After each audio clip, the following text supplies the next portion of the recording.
I am Brijesh Shivhare, English lecturer साइंटा college Mahoba.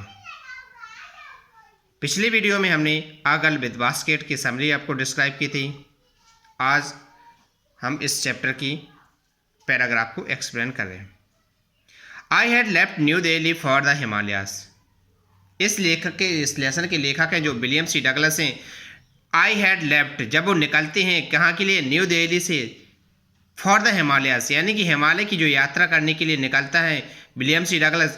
I was going as far as Bareilly by the train. और सबसे पहले वो अपनी यात्रा में किसके माध्यम से यात्रा करते हैं, बरेली तक, दिल्ली से बरेली तक ट्रेन के माध्यम से यात्रा करते हैं। And then by car to Ranikhet, और इसके बाद वो रानीखेत की यात्रा कार के माध्यम से करते हैं। An old British army hill station located on 6000 feet ridge opposite on a 120 मील snow covered Himalayas.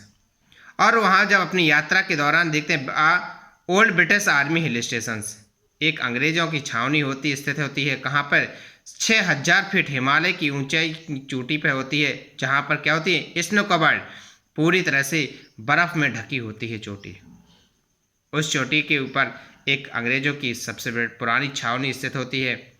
The train was slow and stop at all the way station. और जो यात्रा करते समय उनकी ट्रेन जो थी वो बिल्कुल स्लो चल रही थी, यानी प्रत्येक स्टेशनों पे वो क्या कर रही थी, स्टॉप मानी रुकती थी, एट एवरी स्टॉप्स, यानी कि उस रास्ते में जितने भी स्टेशन आते थे सभी स्टेशनों पे वो ट्रेन क्या करती थी, रुकती थी। आई स्विंग ओपन द डोर, और जब वो रुकने के बाद अपनी विंडोज़ को, अपनी खिड़की को खोलते थे। एंड बाई कंपार्टमेंट, जिस कंपार्टमेंट में वो विलियम सी डगलस बैठे हुए थे।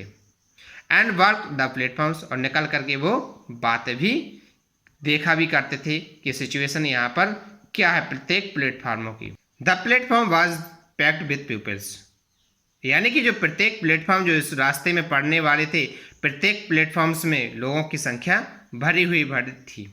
और भरी का मीन्स होता है भीड़ भाड़ इलाका था। उस प्लेटफॉर्मों में सिख जाति के व्यक्ति थे, मुस्लिम्स, हिंदू, सोल्डर्स, मर्चेंट, यानी कि सभी समुदाय के व्यक्ति उस स्टेशनों पे अपनी यात्रा के लिए वेट कर रहे थे। मर्चेंट व्यापारी थे।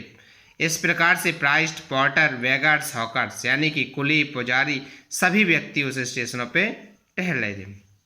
ऑलमोस्ट एवरीवन बेयरफुट, अधिकतर जितने भी व्यक्ति थे वो कैसे थे, बिना जूतों चप्पल के व्यक्ति थे।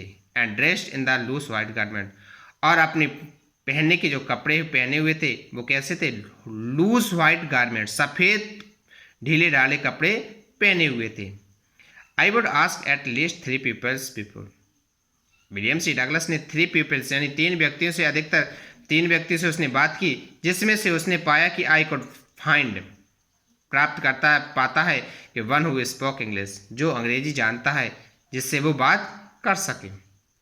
We would talk world affairs, जिससे वो व्यक्ति, जो अंग्रेजी जानने वाला व्यक्ति था, जिससे वो संसार की गतिविधियों के बारे में बात कर सकता है विलियम सी डगलस, क्योंकि वो अमेरिका का एक न्यायाधीश था। एंड एवरी मैजिक टॉपिक्स, और अधिकतर मोस्टली अधिकतर जो टॉपिक होते थे उस पर वो बात कर रहा था। News of the day produce in, जो प्रतिदिन निकलने वाली न्यूज़ें थी। इन दिस वे, इस प्रकार से, I was trying to get feel of the pulse of the nation, इस प्रकार से उसने भारत की क्या करना, नब्ज को टटोलना चाहा कि भारत में क्या सिचुएशन है, भारत के क्या कंडीशन है। चेक ओपिनियन, और अपनी राय रखता था अगेंस्ट ऑफिशियल एटीट्यूड्स, यानी कि जो सरकारी दस्तावेजों के आधार पे वो अपनी रिपोर्टों को चेक कर रहा था। एंड रिपोर्ट कि भारत में जो शरणार्थी बच्चे थे, जो 1950 में जो भारत पाकिस्तान का बंटवारा हुआ था, उस समय की सिचुएशन है को चेक कर रहा है William C Douglas. Next paragraph next day के साथ फिर मिलेंगे।